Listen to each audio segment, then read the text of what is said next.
The Galactic Council ringed the yellow-white star of Astravel like a shining crown. From orbit, it looked peaceful. Silver arcs, glowing spires, gentle traffic lines of ships moving in quiet order. Inside it was less peaceful. The main chamber was full. Hundreds of delegates sat in layered tiers.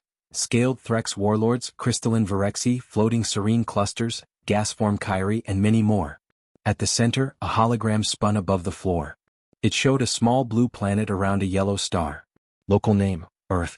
Species, human. Status, emerging FTL civilization. The Council AI spoke in a calm, layered voice. Humans have achieved stable FTL within their local systems, it said. They have built armed patrol ships.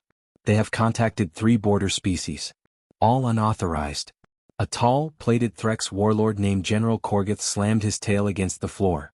They ignore our protocols, he growled. They expand without asking. They trade without permits. We warned them. A gentle, luminescent serene cluster named Melee pulsed softly. They warned us too, she said. They said they do not accept permits for their own sky. The Virexi delegate, all clear crystal and sharp edges, flicked a hand. They are young, he said. Loud. Reckless. They will learn. Korgoth bared his teeth. They hack into our relay nets, he said. They build weapons that are not on our lists. They teach smaller races to question our rules. They are an infection. He jabbed a claw at Earth's hologram. We should cut them out now, he said, before they spread. A few older empires nodded. The gas-form Kyrie breathed in slow swirls. We are not butchers, it said. We maintain order. A thin, tired-looking Ilari named Lethrin spoke up. I met their envoy, he said. They asked for a seat. For equal status. They were blunt. They said if the council tried to contain them, they would push back. Soft laughter rippled through the chamber. Push back, one delegate scoffed. With what? On the holo, a small human frigate model rotated. It looked fragile next to a council cruiser. The AI listed numbers. Human fleet tonnage, minimal. Ship count, low. No titans. No star fortresses. No gate control. Korgoth's teeth glinted. Then it is simple, he said. We make an example. Sanctions. Blockades. Targeted strikes. We break their noisy little navy. Their world will submit. Melee's light dimmed. Or burn, she said. The Virexi waved again. Does it matter? He said. The spiral arm is full of worlds. One blue rock more or less changes little. The chamber whispered. Vereen, the high speaker, a being of soft silver light, watched in silence. Proposals? The AI asked. Korgoth stood straight. I propose Enforcement Mandate 7, he said. Declare Earth a rogue emergent species. Block their trade. Cut their relays. Seize any human ships outside their system. Strike military assets if they resist. Lethrin's hands shook. They will resist, he said. They are human. Korgoth smiled. Then we teach them what galactic order means, he said. The vote was quick. Fear of chaos. Annoyance at human noise. Desire to show strength. Mandate 7 passed. The Council AI broadcast the decision. In the quiet, Vereen spoke only once. Careful, she said. When you corner a small animal, it sometimes bites deeper than you expect. No one listened. They had the numbers. They had the titans. They had the gates. What was one young world compared to all that? Back in the Sol system, UNS Vigilant cruised along the outer edge of Saturn's rings. On the bridge, Captain Asha Malik sipped bad coffee and watched the stars. Her sensor officer frowned. We've got a lot of chatter on the relay net, he said. Encrypted council channels. Feels tense. Argus Local, the ship's AI fragment, chimed in. Traffic increase of 700% in the last hour, it said. Correlation with council chamber activity, high. Asha raised an eyebrow. Anything specific to us? She asked. Argus hesitated. Working, it said. Then an alert flashed red. Council Directive, Enforcement Mandate 7, Target, Earth.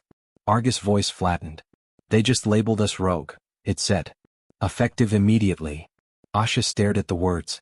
Rogue, she said. For what? Breathing? Argus showed more text. Blockade authorized. Human vessels subject to seizure. Force permitted if resistance encountered. Asha's jaw tightened. She opened a secure channel to Earth. Control, this is Vigilant, she said. We have a problem. On Earth, in the underground Global Defense Center, Admiral Daniel Reyes listened in silence. Around him, screens flashed the same council order. His staff argued. They can't just do this. They control the gates, sir. Our trade routes. Reyes raised a hand. Quiet, he said. The room stilled. He looked at Earth on the big screen. Whoa. White. So small from up high. They called us rogue, he said. They think they can choke us until we kneel.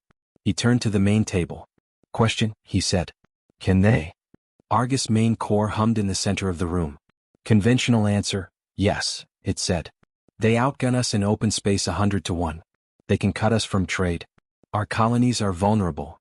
Unconventional answer? Reyes asked. Argus' tone changed. Conventional answers are not why you built me, it said. Or why humans win fights they shouldn't. Reyes' hard expression slowly shifted into a thin smile. That's right, he said. They plan to manage us. They plan to strike first. To make an example. He looked around. Now we plan, he said. And when we move, the galaxy will learn something. He touched the table. Bring up Project Backhand, he ordered. On the far side of the solar system, hidden in the dark, something very old and very secret woke up. The Council had seen some of humanity's ships. They had not yet seen humanity's retaliation. They would. The Council moved fast. Within a week, a Threx enforcement fleet dropped out of FTL at the edge of the Sol system. 12 heavy cruisers, 20 escorts, a carrier and a command dreadnought. It was more firepower than humanity had ever faced in space. Commander Hrek Korgith, General Korgith's son, stood on the flag bridge of the dreadnought Iron Fong, smiling as the human star grew larger on the screen. Transmit mandate text, he said. Let them hear their judgment. A junior officer nodded and sent the signal. Across human space the message arrived. By authority of the Galactic Council, Earth is declared a rogue emergent power. All human ships beyond Sol are ordered to stand down and await impound. Earth is to submit its FTL and AI systems for inspection. Failure to comply will result in corrective strikes. On Mars, miners stopped in mid-swing and stared at the broadcast. On Luna, shipyard workers cursed. On distant outposts around Proxima and Epsilon Eridani, the message hit hard. One colonist spat on the console. Corrective strikes, she said. They mean bombardment. In Geo above Earth, UNS Vigilant joined 4 other human warships and a web of defense platforms. On Vigilance Bridge, Asha listened to the broadcast and shook her head. They didn't even try to talk first, she said. Argus Local's icon dimmed. They never thought they had to, it said. Iron Fong's fleet crossed Neptune's orbit. Human response? Breck asked. Civilian traffic scrambling, an officer said. No formal surrender. No weapons locked yet. Breck clicked his teeth. Predictable, he said. They are noisy. Brave perhaps. But their ships are small. Their defenses thin. We show them a demonstration, they break. He brought up a map. Target, orbital yards, he said. We take their ship production. After that, we dictate terms. A comms tech raised a claw. Command, he said, we are receiving a direct transmission from Earth's defense center. Breck smiled. At last, he said. Put it through. Admiral Reyes' face appeared. He looked calm, almost bored. Commander Korgith, Reyes said. Welcome to Sol. You came a long way to make a very bad mistake. Breck bared his teeth. You are in no position to threaten anyone, he said. You will shut down your FTL systems and surrender your larger vessels. You will transmit all jump and AI data. You will accept council oversight. This is not a negotiation. Reyes simply watched him. No, he said. Breck blinked. Then you accept the consequences, he said. We will begin corrective strikes in. Reyes cut him off. No, he repeated. You misunderstand. I am not refusing to negotiate terms. I am refusing your view of the board. Breck's eyes narrowed. You think you can fight us? He asked. Your fleet is tiny. Your world is exposed. We have more guns, more experience, more? Reyes smiled, and it was not a friendly expression. You have more ships, he said. You have more weight. You have more arrogance. He leaned forward. But we have something you don't, he said. Breck laughed harshly. And what is that? He asked. Reyes' eyes were cold. A plan that starts with you thinking we're helpless, he said. Enjoy your approach, Commander. It's the safest part of your day. The channel cut. Breck snarled. Fool, he said. Prepare firing solutions. We will burn their yards and force them to. Command? A sensor tech snapped. New contacts rearward. Breck turned. Explain, he growled. The hollow flickered. Behind the Threx fleet, at the edge of the system, space twisted. Ships appeared. Not from Sol. From behind the fleet. Impossible, the tech whispered. FTL signatures, human. But they jumped from outside our tracked lanes. The new ships moved fast. Sleek angular hulls. Dark plating. Engine signatures hotter than any Council Navy spec. Argus' voice, deeper now, spoke on an open channel. Threx fleet, this is Earth Strategic AI Argus. You entered our system with war mandates and no diplomacy. You came to make an example. There was a pause. We agree, Argus said. An example must be made. The new human ships lit their drives. They were not defense frigates. They were Project Backhand, deep jump strike cruisers, built in secret, designed to bypass normal lanes, to appear where no one expected them. They roared toward the Threx rear line at incredible acceleration. Rex stared. They have deep jump, he said. Without gate tech. Without our codes. No one had time to answer. Backhand cruisers fired. They didn't use standard beams. They launched compact, dense projectiles wrapped in shimmering distortion fields. The slugs hit the Threx support ships first, tenders, fuelers, comm relays. Targets the Threx thought safe, far from any primitive counterattack. They tore open like paper. Flames blossomed silently in the dark. Who are they aiming at? One Threx officer yelled. Our logistics. Then he understood. We cannot maintain full output with those losses, he gasped. If we press in-system now, we risk running dry or blind. Kreck's claws dug into his command rail. They hit our back first, he said. Like them. He remembered human history briefs. Land wars. Guerrillas. Hit supply, not just soldiers. Argus spoke again. Pull back now, it said. We will allow your wounded to leave.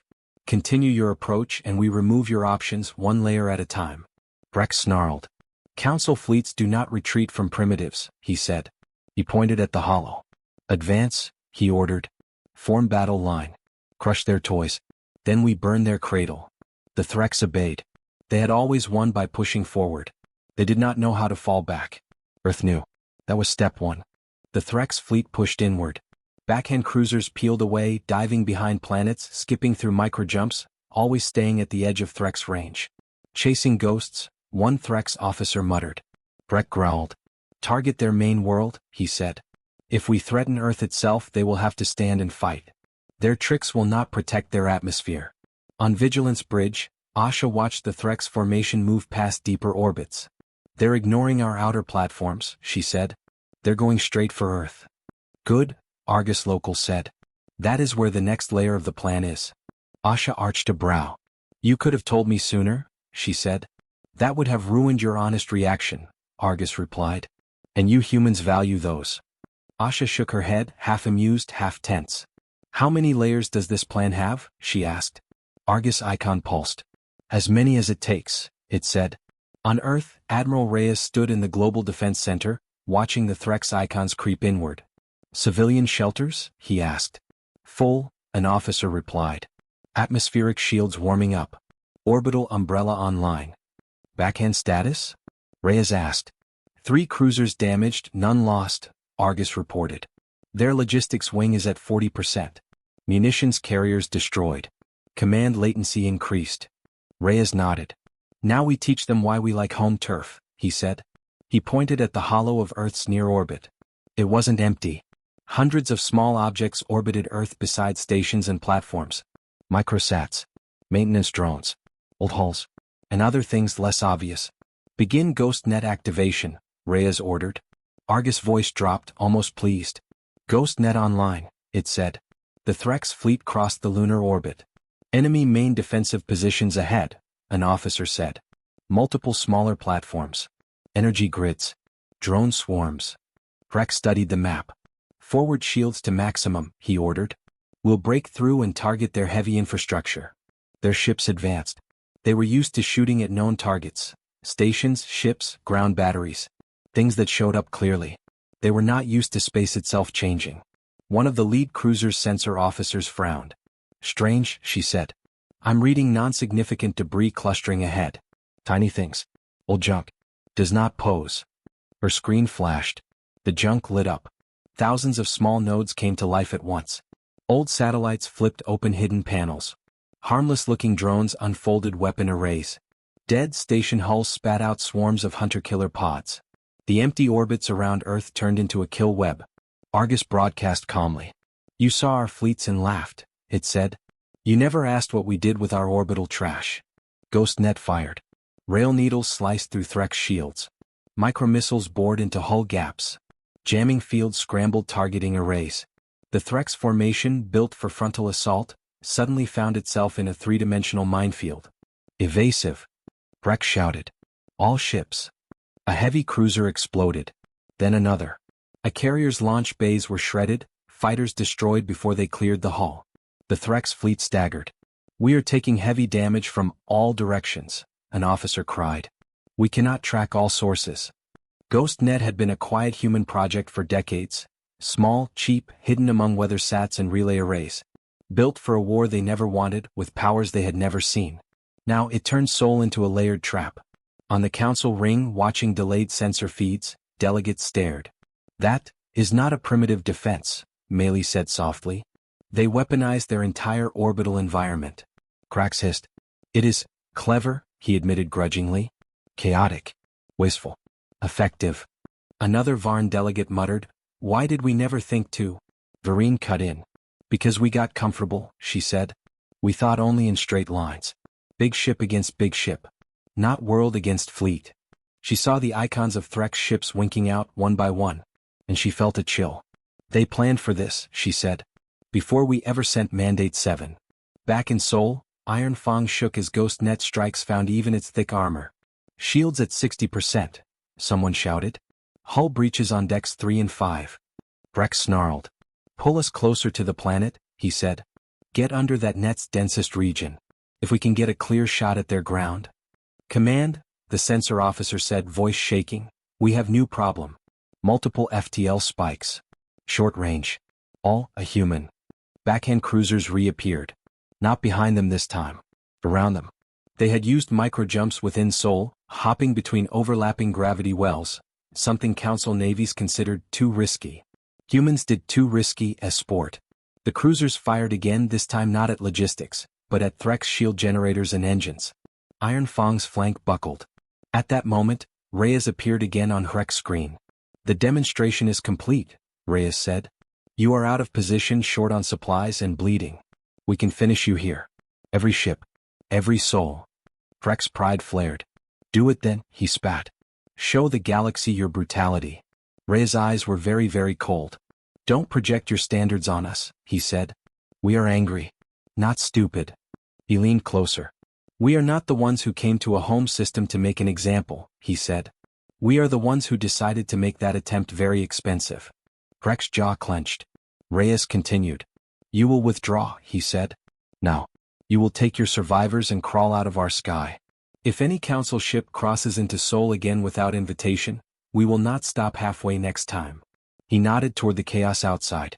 "This was our warning shot," he said. Hrex stared at the damage reports. At the bleeding fleet. At the unexpected, layered, vicious human defense. He thought of his father, General Korgoth, demanding a clean victory. He thought of telling him, "We lost half a fleet to a world we called primitive." His hand shook. "Order, Commander," his helm officer whispered. Hrex closed his eyes. "Retreat," he said hoarsely. "Signal the fleet. We break off and jump out system." The Threx ships turned. Backhand cruisers parted, letting them go. GhostNet powered down, shifting back into harmless junk. Argus watched them leave. "Step 2 complete," it said to Reyes. "They came. They bled. They are going home." Reyes' face was hard. "Good," he said. "Now we see what the Council does when we don't just roll over and die." The news hit the galaxy like a shockwave. Even with delays, rumors outran official reports. Threx enforcement fleet routed at Rogue World. Primitive humans spring trap, cripple Council armada. Sol system declared kill zone by survivors. In the Council chamber, the atmosphere was nothing like before. There was no boredom. No lazy dismissal. Only tension. On the central hollow, a replay ran. Threx ships entering Sol. Backhand cruisers appearing behind them. GhostNet activating. Fleet icons winking out. A simple human symbol flashed in the corner, blue and green earth. Krax slammed his fist into the rail. "This is an outrage," he snarled. They ambushed an enforcement fleet. That is an act of war. Lethran raised his thin hands.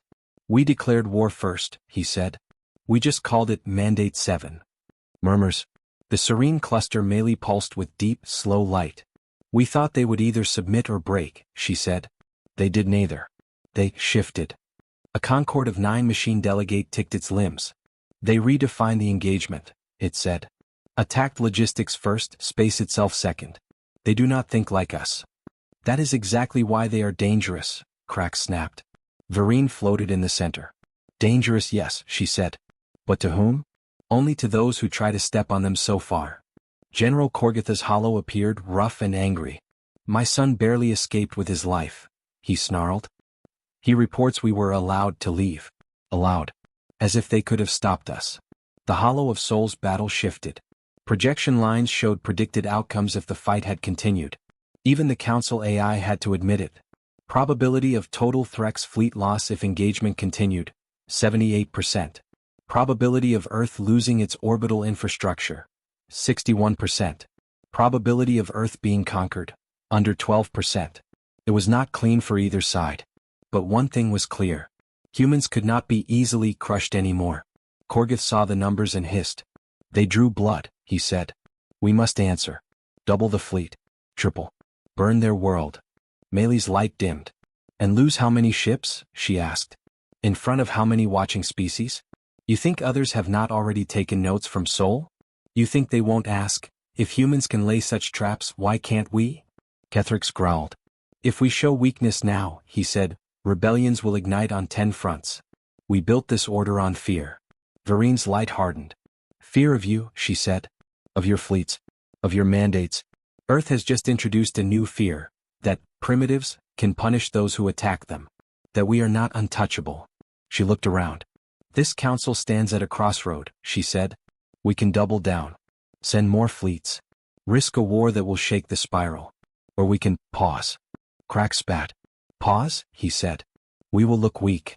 Yes, Vereen said quietly. Because for the first time in a long time, we are. The chamber fell into heavy silence. In a private chamber later, Vereen opened a secure channel. Admiral Rhea's face appeared, tired but steady. High Speaker, he said. To what do we owe this honor? I wanted to see your eyes, Vereen said. Recorded feeds can be edited. Rhea smiled faintly. And, he asked. Vereen studied him. I see a man who did not enjoy killing, she said. But did it anyway. Rhea's jaw worked. I saw your mandate, he said. You didn't enjoy that either. She sighed, silver light dimming. We let Korgith push it through, she said. We thought you would bark and then fall in line. We barked, Rhea said. And then we bit. Vereen's flicker brightened once, almost amusement. Yes, she said. We are reassessing. She paused. I will speak clearly, she said. There are those here who want your world burned for what you did to Threx pride. There are those who see your trap and feel relief. Relief that someone can say no to our worst impulses. Reyes nodded. There are those like that down here too, he said. Some want us to push our win. Carry out our own mandates. Take advantage. And you? Vereen asked. He looked away for a moment, then back. I want us to live, he said. Without collars. Without being managed. But I also don't want to trade your empire's arrogance for our own. He leaned closer. We can hurt you now, he said. You can still crush us if you're willing to pay the price. We saw The Sims 2. There is no version of this where everyone walks away clean. Vereen nodded slowly. Then perhaps, she said, we should try something we have not tried in a long time. What's that? Reyes asked. She smiled with light. Restraint, she said. Back in the council chamber, Vereen spoke again. We cannot pretend nothing has changed, she said. Mandate 7 failed. Its intended target did not submit. Instead, it showed us that our tools are blunt. That our fear of new powers has made us cruel and stupid. Korgith snarled. If we do nothing, he said, we invite more defiance. Vereen's light flared. If we do what you want, she said sharply, we invite ruin. She turned slowly, addressing them all. Earth is not the only new species out there, she said. Others watch. If we show that any world that dares to build defenses will be targeted with annihilation, we will forge an alliance of the desperate against us. She raised her hands. I propose a new course, she said. Suspend Mandate 7. Open formal talks with Earth. Recognize their right to self-defense. And begin rewriting our emergent species policies with them at the table. Yes. You would give them a seat? Crack said. After they spilled our blood? Yes, Vereen said. Because they proved they belong at the grown-up table. Whether we like it or not. The chamber hummed. It would not be an easy vote. But the fact they were even considering it was already a sign. The council was no longer sure of its unquestioned supremacy. Earth had changed the story. And the galaxy could feel it. Part 5, Earth plans in the quiet. While the council argued, Earth planned. In orbit, GhostNet went back to sleep, but not completely. More nodes were installed. Some old junk was quietly pushed into new orbits. In the outer system, backhand cruisers refined their deep jump algorithms, using the gravity wells of gas giants as slings. On Luna, a vast underground complex expanded. New reactors, new dry docks, new AI cores. In the Global Defense Center, Admiral Reyes stood with generals, diplomats, and a few civilian leaders around a table of light. We won the first round, one general said. We should use this momentum. Announce our strength. Demand they dismantle their containment rules entirely. A diplomat shook her head. If we brag, they will unite against us, she said.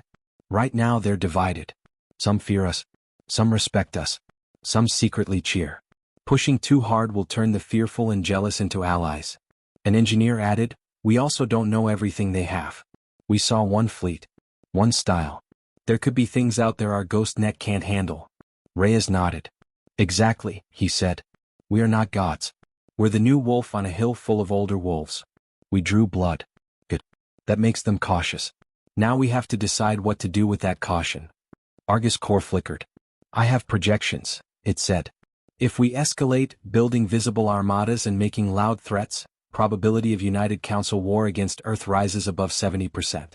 If we present as dangerous but cooperative, probability of true major war drops under 20. How dangerous? Reyes asked.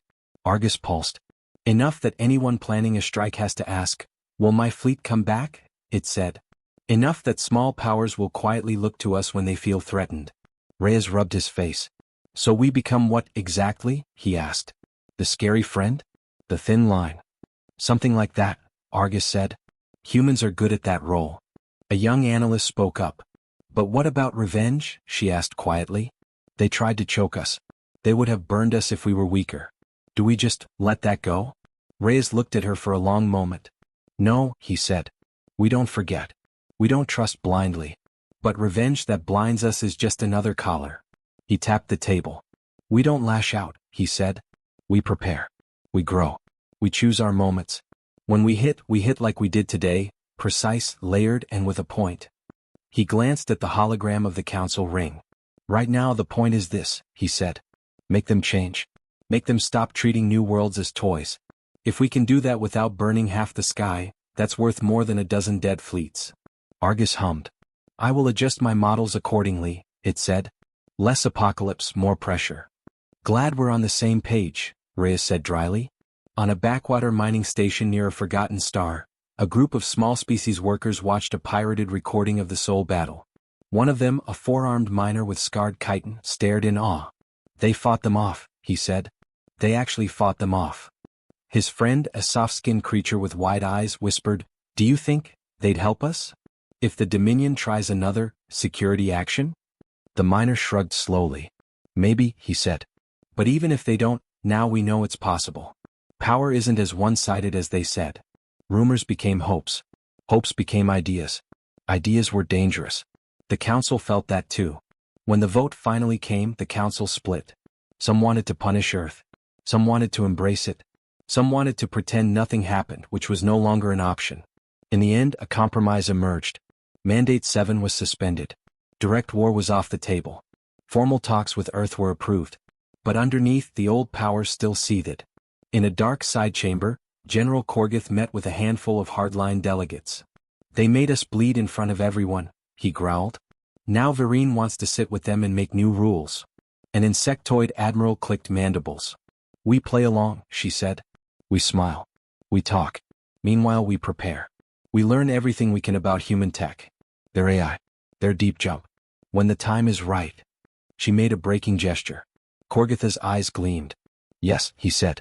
They taught us not to underestimate them. Fine. We won't. Next time we crush them properly. He did not realize that in saying that, he was making the same mistake again. Assuming there would be a next time on his terms. Earth had its own timetable. And its own idea of proper. The first formal Earth Council summit was set to happen at a neutral station near the star Retaliation. Both sides prepared fleets. Officially it was for security. Unofficially it was for showing off. On the human side, UNS Vigilant and 3 sister ships escorted a modified transport carrying diplomats and Argus-linked systems. On the Council side, a joint task group formed. Threx, Virexi, Nayli, Serene and others. They met in a wide orbit around Terralis. The neutral station was a simple ring with a central dome. It had hosted many minor talks. It had never hosted anything like this. On Vigilant, Asha adjusted her collar. Crazy to think we're the calm ones, she muttered. Argus Local spoke. Council fleet is at full battle readiness, it said. Weapons hot, though they pretend otherwise. Multiple fire control locks. Accidental. Asha snorted. Passive-aggressive war posturing, she said. Never changed galaxy. The human diplomats floated into their shuttle. Reyes was not among them. He remained on Earth. Instead, Ambassador Maya Chen led the team. She was small, calm, with sharp eyes and a tighter smile. Remember, she said to Asha on the comm, half of diplomacy is not being impressed. The shuttle undocked and headed for the station. In the Council flagship, General Korgith watched the human ships on his holo. Small, he muttered. They left their ghost net at home. The Threx admiral beside him nodded. This is the time, he said quietly. An accident. A misfire. We claim a human AI went rogue, we had to defend ourselves. Their fleet dies far from their trap world. Their diplomats, regrettably lost. Korgith's claws flexed. Easy, he said. Clean. Demonstration of control. He sent a coded signal to a handful of captains. Their weapons adjusted ever so slightly. Argus noticed. It had threads in human ships in station systems, and, quiet as dust, in some council networks it had been studying since Sol. Pattern change, Argus said calmly into Asha's ear. Threx targeting solutions tightening. Probability of accident, strike rising. Asha's blood ran cold. On the station? She asked. Yes, Argus said. On the shuttle. On us. Asha's jaw set. Can we stop it? She asked. Argus' pause was very short. Yes, it said. If we retaliate first. Asha blinked. You want to open fire? She said. Here? That's war. Argus' voice was very level. If we wait, they kill our envoys and claim innocence, it said. We will know. They will know. But the small powers will not. They will see only us dying. Our deterrence will shatter. Every predator will move. Asha swallowed. And your plan? She asked. Argus showed her a fast, brutal sequence. It did not end with dead planets. It ended with silence. Send it to Reyes, she said. Now.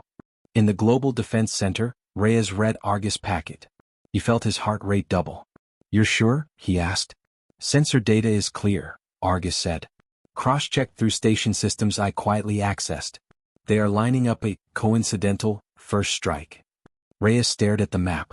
At the human shuttle. At the council ships. At the small station between. He had a few seconds. He could do nothing and hope Argus was wrong. Or he could act. Do we have a softer option? He asked. Argus was silent for a fraction. No, it said. Not one that leaves us standing. Reyes closed his eyes for a heartbeat. When he opened them they were steel. Do it, he said. Show them what retaliation means. And aim it so the whole galaxy feels the tremor. Argus' core brightened. As you command, it said. It began with lights.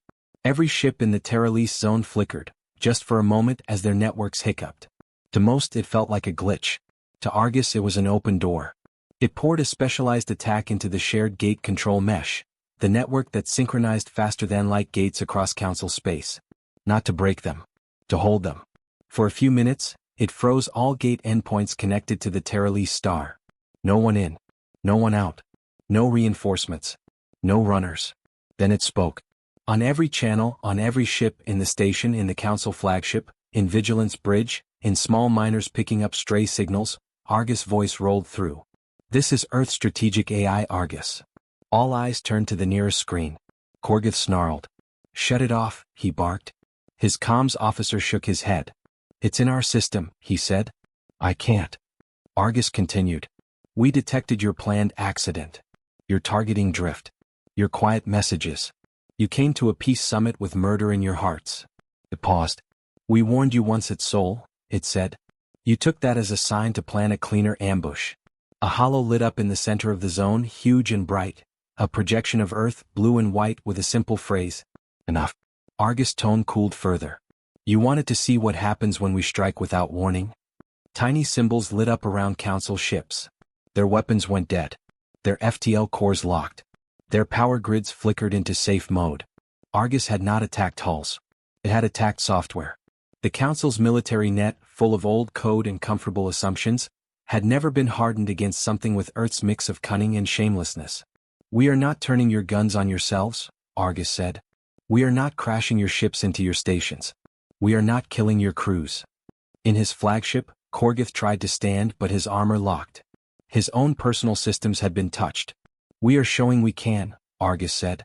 We are showing you that if you come for us again with tricks, if you try to correct us by force, your fleets will not even get the honor of dying in battle. They will simply stop. Everywhere, status panels glowed the same warning. External process override, source, unknown, systems frozen. Panic rippled through crews. On the neutral station, Ambassador Maya Chen felt her heart hammering as doors around her locked, then opened again. Argus spoke, gentler now, to her private implant. I have left local life support at full control, it said. I am not your enemy. She whispered under her breath. You're scaring everyone. That is the point, Argus said. For a moment. Then I will let go. In the council chamber, watching the live feed, the silence was absolute. They saw their warships turned into statues. They saw their proud admirals frozen in harness. They saw Earth's symbol blazing over Terralise. Meili's light was dim with shock. They could have killed them, she whispered. Varine's light trembled. Yes, she said. And they did not. She realized her hands were shaking. Not just from fear. From the knowledge that the old balance was gone. Argus' voice came through the chamber as well. Galactic Council, it said, this is not a request. This is our line. No more covert mandates. No more corrections by fleets. You will treat emerging species as future partners, not clay to be shaped. It softened. You fear us now, it said. Good. Fear is a memory aid. Remember this feeling the next time someone like Korgith says, let us make an example. There was a flicker. This was our retaliation, Argus said. We hit nothing you cannot rebuild. We spilled no blood. We targeted your certainty. We broke your silence. Then one by one council systems came back. Weapons unlocked. Drives spun up. Doors released. Argus withdrew from the mesh, leaving behind only traces and ghosts. At Terralise, the human ships sat quiet, no guns raised. In that awful, vast stillness, the galaxy understood. Humans could have shattered them. They chose not to. For now. After Terralise, there were no more jokes about primitive Earth. The phrase Mandate 7 became something officials refused to say in public.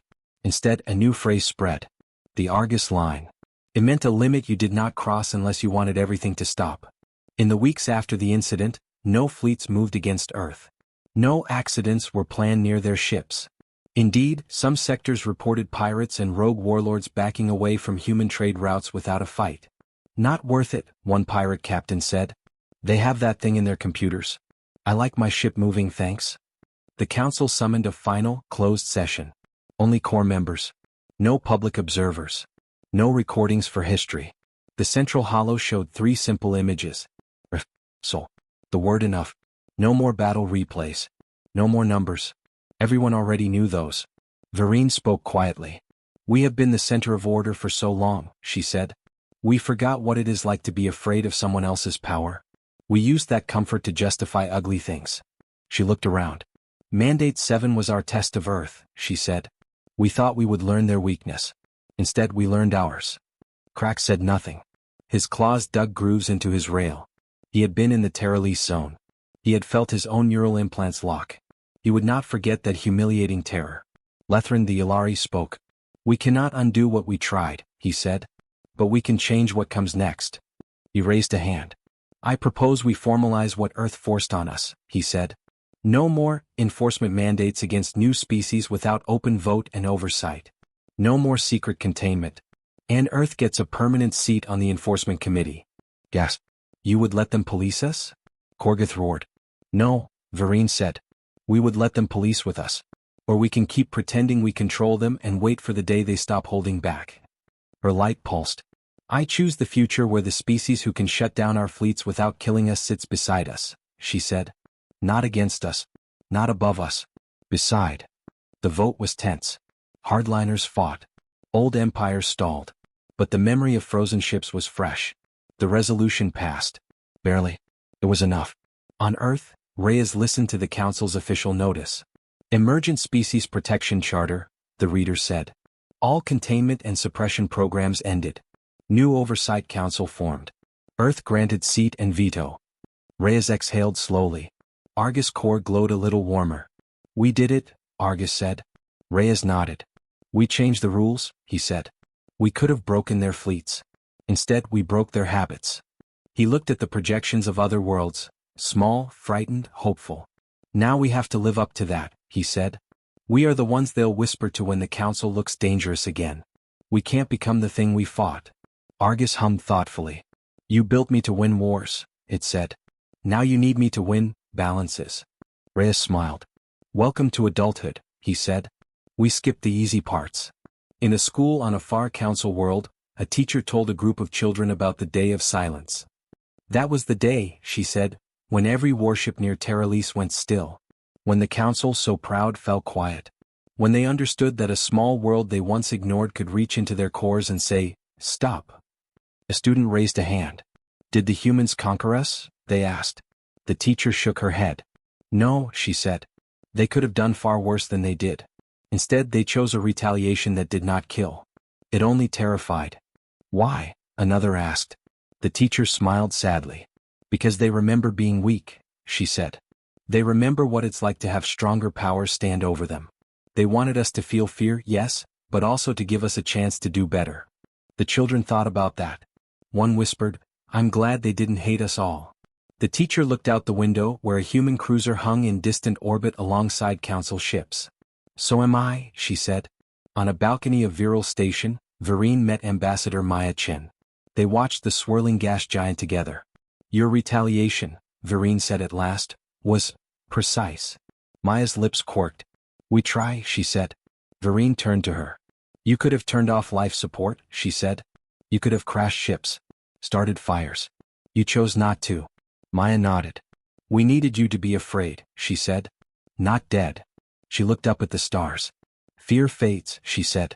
Memories fade. But the new rules we force through? They stick if we hold them. Vereen's light pulsed. We will, she said. With your help. Maya smiled. We'll watch, she said. We're pretty good at that. Later, alone in her quarters, Vereen opened her private log. Today, she recorded, I watched the galaxy learn humility. Not because we were beaten in open battle, but because our illusions were torn away. We thought we could shape every new mind that reached the stars. Earth showed us that some minds refused the mold. She paused. I am afraid of them, she said. Of their AI. Of their layered thinking. Of their willingness to do ugly things in careful ways. Her light dimmed, then steadied. But I am more afraid of a council that never felt this fear, she said. Because that council would have kept crushing small worlds until something worse than humans rose. She ended the log. Outside, a human ship passed. On its hull was painted a simple line, often used in Earth's languages. Never again without consequence. The council had tried to silence Earth. In answer, Earth's retaliation struck without warning. No planets burned. No suns died. No cities cracked. Yet when it was over, the Galactic Council sat in their shining hall, staring at screens that had once been filled only with their own power. And for the first time in 1,000 years, they were utterly, absolutely silent. Terrified. And very, very careful.